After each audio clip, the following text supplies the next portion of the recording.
Yo guys, what is going on? JPS back for another video, and today we're going to be reacting to 15 most gorgeous European fairy tale towns. Now, a day hardly goes by where I don't think about my trip to Europe this past summer. I don't think about the reflective lake that Neuschwanstein Castle was sat upon, or the raves in Berlin, or the beer garden in Munich. I think about that stuff a lot, and I talk about it with my friends. I'm like, hey, Europe was pretty awesome. We should all go together. And sometimes I think even deeper, and I'm like, maybe I have a future in Europe, moving to Europe. And Germany was amazing, but Europe is so much more than Germany, and how proximal it is to all these other amazing countries that I've yet to even lay my eyes upon. So Europe has a lot to offer, and has certainly enticed me with my few visits to it. So yeah, let's see some of these gorgeous fairy tale towns and think about a future trip. So let's get right into this, guys. Hit the like button, hit subscribe, and let's get it. You don't have to visit a fairy tale to see gorgeous towns like this. You just have to visit Germany. These towns look so beautiful, it's as if they existed in a fairy tale dream. Join me as we take a look at 15 of the most gorgeous European fairy tale towns. Number 15, Kitzbühel, Austria. Located on the Kitzbühel-Acher River in the central eastern Alps in Austria is the small medieval town of Kitzbühel, which is probably best known in modern times as a premier ski destination, but also looks as if it's leaped straight out of the pages of a fairy tale book. The earliest signs of people living in the region date as far back as 3,000 years ago, and was also ruled by the Roman Empire during its expansion across the Alps. But it was in the 13th century when the small town became a part of Upper Bavaria that it underwent a period of expansion. At that time, defensive walls were built, and over the following centuries, Gothic architecture became one of its defining features. Due to its remote location, Kitzbühel avoided the wars that ravaged nearby regions, and this meant that many ancient buildings were able to survive, and newly built structures were done so in the same style. On particular note was St. Catherine's Church, which was built in the mid-12th century, as well as Christ Church, which was built in 1962, and the Dance Cafe, which was built in 1928. Despite being a mixture of old and new, there are now strict rules on the outer facades of all structures that must incorporate locally sourced materials and feature wooden roofs and pastel-colored exteriors. Number 14, Gruyère, Switzerland. Probably most known for being the place where the cheese comes from, the Swiss town of Gruyère is steeped in history, and with quaint buildings and a more than 800-year-old castle, you'll feel as if there's a mystery to be uncovered around every corner. Built atop a hill that overlooks the San River Valley, there's always a population of 1,000 or 2,000 people who mainly rely on agriculture. Ruins of a nearby Roman villa, as well as Iron Age grave sites, show that people have lived there for a long time. But it was when the castle was first built in the late 12th century to control the valley below that the village became established. With a need for workers to support the castle, Gruyère began to develop in its shadows, and it soon became a vibrant market town. And this can be seen to this day in all directions, with houses and buildings still in line with the traditional architectural designs. Having seen numerous... This is something I wanted to touch on, is like how certain European towns and cities pay homage to their history. Like the architecture and stuff, there are buildings that have just not been taken down whatsoever. And I'm pretty sure with European cities, you guys have really strict laws about where skyscrapers can be placed.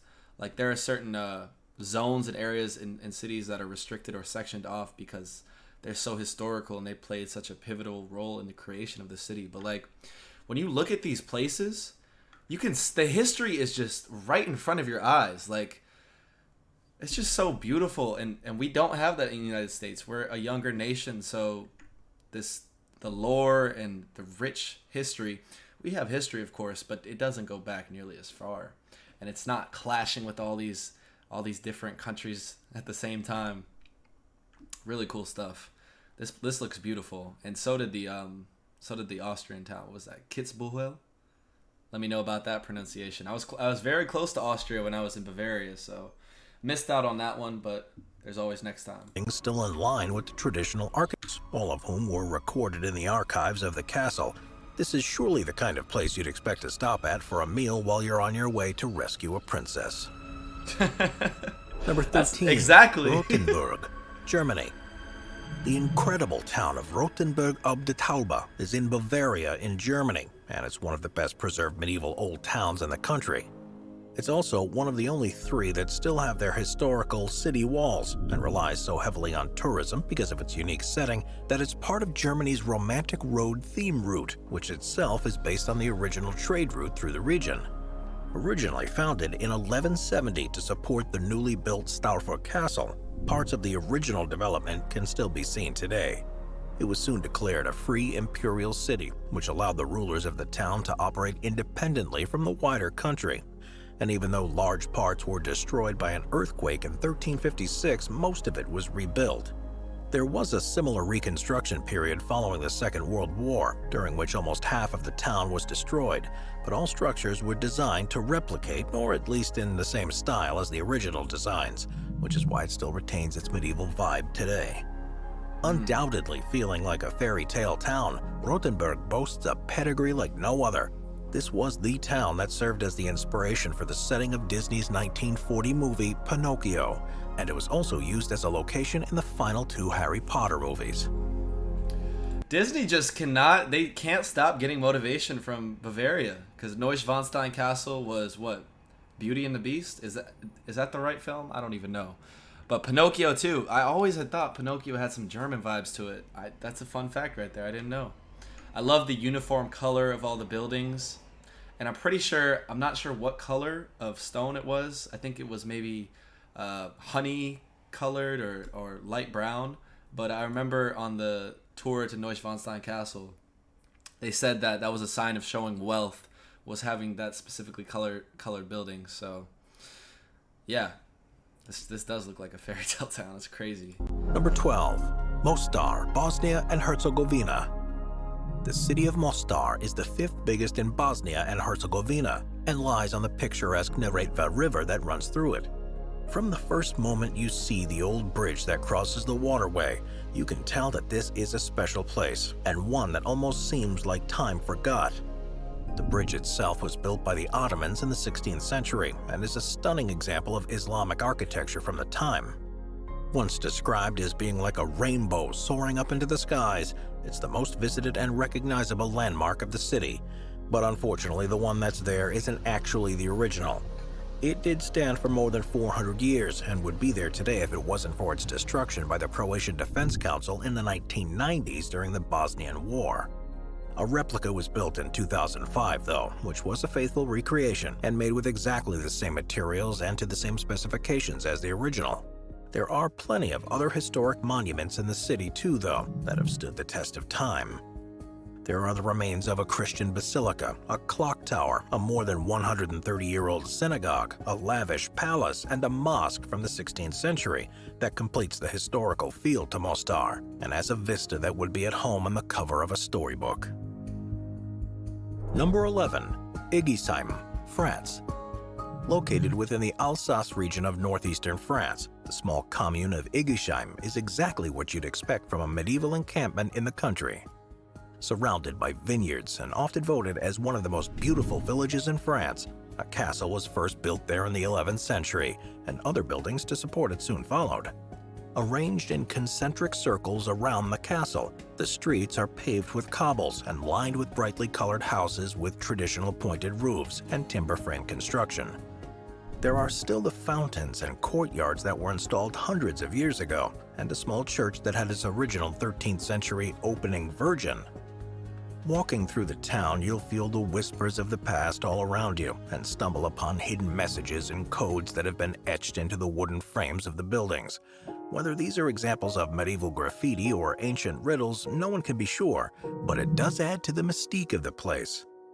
While the town is fairy tale-like throughout the year, it truly comes into its own around Christmas time when it's covered in snow and lit up with the annual decorations.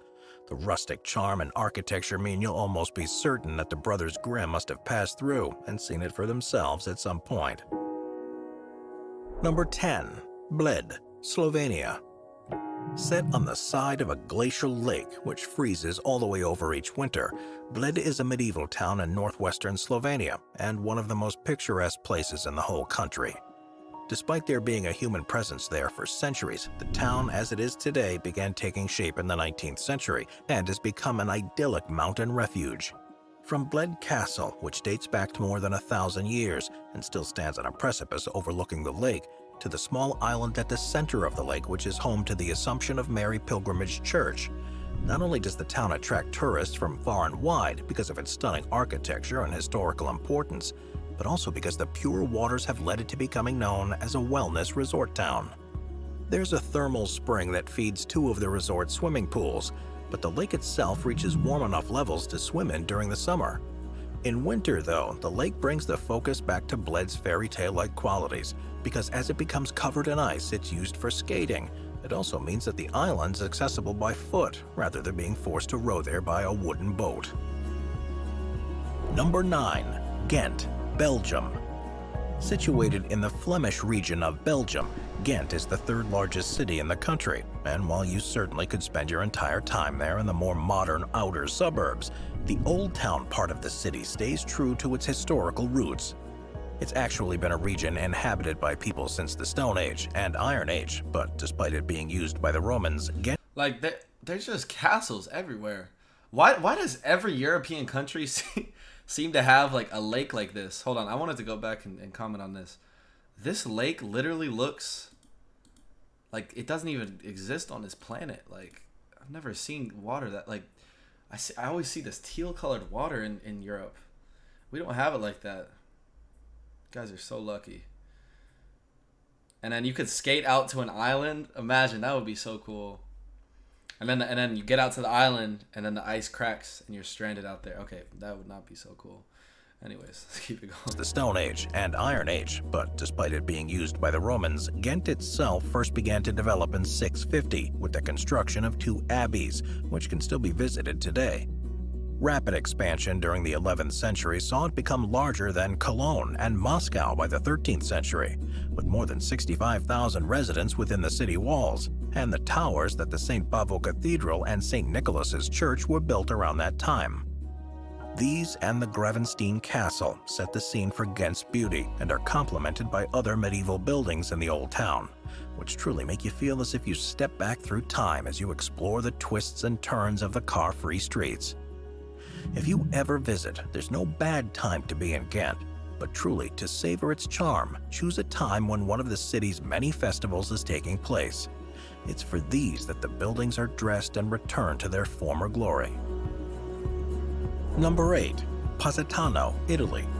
The Amalfi Coast in Italy has been inspiring people for thousands of years, with evidence of communities dating back to prehistoric times. The region is dotted with small encampments and towns, but perhaps the most impressive is the village of Positano. It's within an enclave in the hills and leads down towards the coastline, and it's the way that all the multicolored buildings sit across the landscape that makes it such a picture-perfect place. There are a number of archaeological sites of Roman ruins, but it's the buildings left over from the village's heyday between the 15th and 17th centuries that have left their mark and given it such a special feeling. During this time, it became a market port built around the church of Santa Maria Assunta, where there's a 13th century Byzantine depiction of the Madonna that was, according to legend, stolen by sailors who experienced such a terrible weather condition that they were forced to give their prize to the villagers of Positano as they passed by. In the 19th and 20th centuries, the town became a small, poor fishing village, but retained its quaint charm. Its resurgence as a tourist destination is thanks in part to author John Steinbeck, who wrote in 1953 that it's a dream place that isn't quite real when you're there and becomes beckoningly real after you've gone. Number 7. Sintra, Portugal. Nestled within the hills of the Serra de Sintra and surrounded by a thick and majestic pine forest, Sintra in Portugal gives off fairy tale vibes as soon as you see the colorfully painted National Palace of Penal looking down from a hilltop. But this is neither the town's only palace nor the most spectacular view on offer. That's because the town has for a long time been the preferred retreat for the Portuguese royalty, and as such has a number of unique palaces and villas. The most impressive of which surely has to be the Quinta da Regalera, a romantic palace that was built in the 19th century and is surrounded by gardens that contain lakes, fountains, grottos, and follies, and is covered throughout with mystic symbols. It's the Palacio Nacional de Sintra that was the town's original palace, though, with elements still remaining from when it was first built in the 15th century. Its two conical chimneys have become icons in their own right, and the building is regarded as one of the best preserved palaces in all of Portugal, something that earned it a place on the UNESCO World Heritage List. It is also perhaps no surprise that Sintra now relies heavily on tourism, and with another 2 palaces, several castles, and even further stately homes and residences, it's a great place to see romantic architecture with flamboyant and decorative buildings in all directions. Number 6. Český Krumlov, Czech. Portugal is definitely on my list to visit.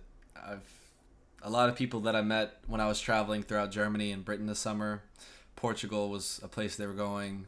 Spain they were going to as well. Like there's just so many like for me it's overwhelming because I just want to visit them all at once. But you can't do that. Oh, Portugal, this looks so beautiful. That palace with all those colors. I've never seen something like that. Further stately homes and residences. It's a great place to see. Found within the Number 6. Český Krumlov, Czech Republic.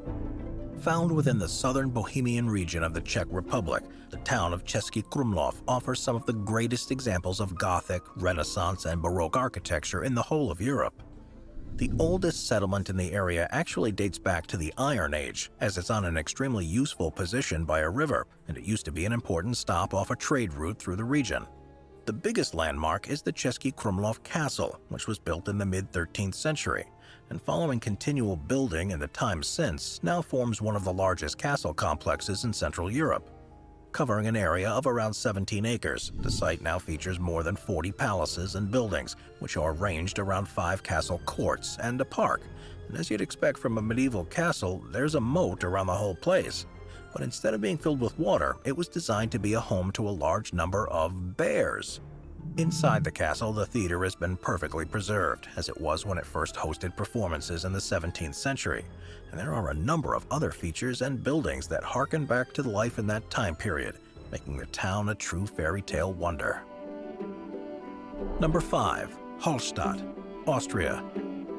Despite there being archaeological evidence linking the area with the Iron Age, the town of Halstatt in Austria is inextricably linked with medieval times because of the architecture on display and its undeniably picturesque surroundings. It's in the Gmunden district of the country, with the steep slopes of the Dachstein mountain massif to one side and the shores of Lake Halstatt to the other. For a long time, the only way to access the town was by boat, something that changed in 1890 with the construction of a road.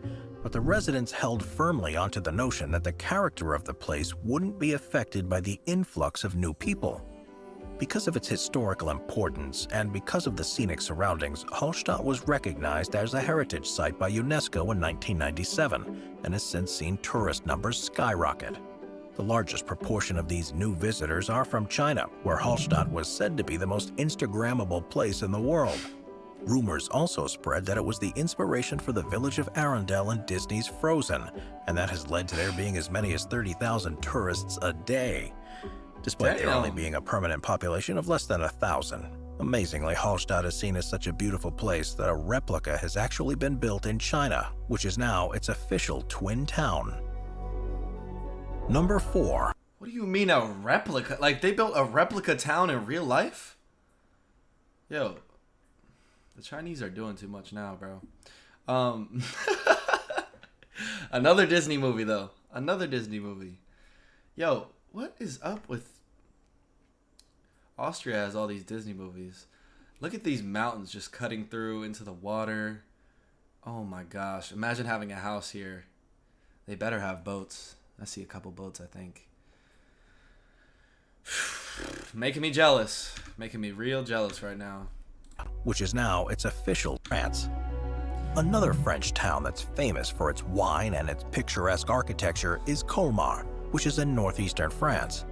First mentioned as being a town as long ago as the year 884, it's undergone a series of changes in the time since, after being ruled by the French, the Germans, and for a time the Swedish military, and it was able to avoid much destruction during the French revolutions and the World Wars. This means it's now a gloriously preserved medieval village, particularly in the Old Town, with countless structures that were first built between the 13th and 18th centuries. There are a number of different architectural styles on display here, along with 19th century fountains, various statues, and other monuments. And most of the buildings are painted in bold colors and retain their traditional wooden beams. You could easily walk around Colmar and believe that people who built it were inspired by fairy tales, but the truth is, it's the opposite thing that happened. It's cited as the inspiration behind the design seen in Howl's Moving Castle, an animated Japanese movie that was released in 2004 and has gone on to be featured in several other Japanese works too. Number 3. Giethoorn, the Netherlands. Venice is by far the most famous place in the world where residents use canals instead of roads to travel, but it's by no means the only place. And there's a town in the Netherlands that's far more beautiful and looks just like a setting from a fantasy tale. Called Giethoorn, it's become known as the Venice of the North, or the Dutch Venice, where in the old village the only way to move between buildings was by boat. And you know what is crazy? I need to comment more, because that's what I was thinking. Colmar, France. I literally, in my head, I was like, I was going to say Amsterdam, but I was like, no, this looks like the Netherlands. And then I don't know if some people heard me, but I said Venice.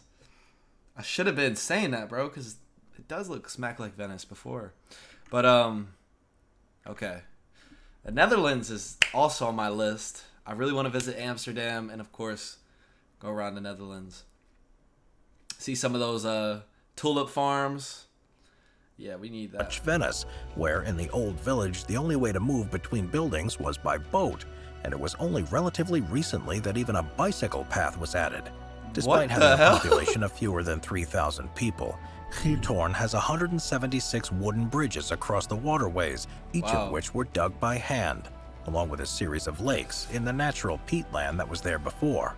The reason for doing this was that the villagers were peat farmers, so by creating their ideal home, they were also removing the material they needed to sell elsewhere, and this left a vast network of ponds, lakes, islands, reed beds, and forests.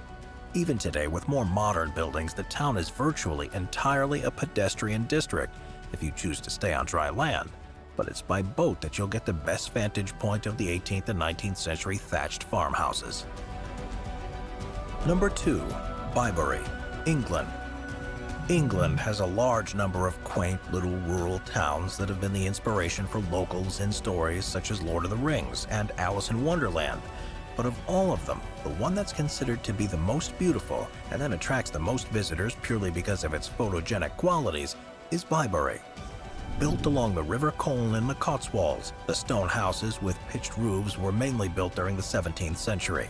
The honey-colored buildings were used by weavers and were specifically designed in a way to allow... Not to brag or anything, but I did visit the Cotswolds. It was beautiful. It's like I'm gonna use the word quaint.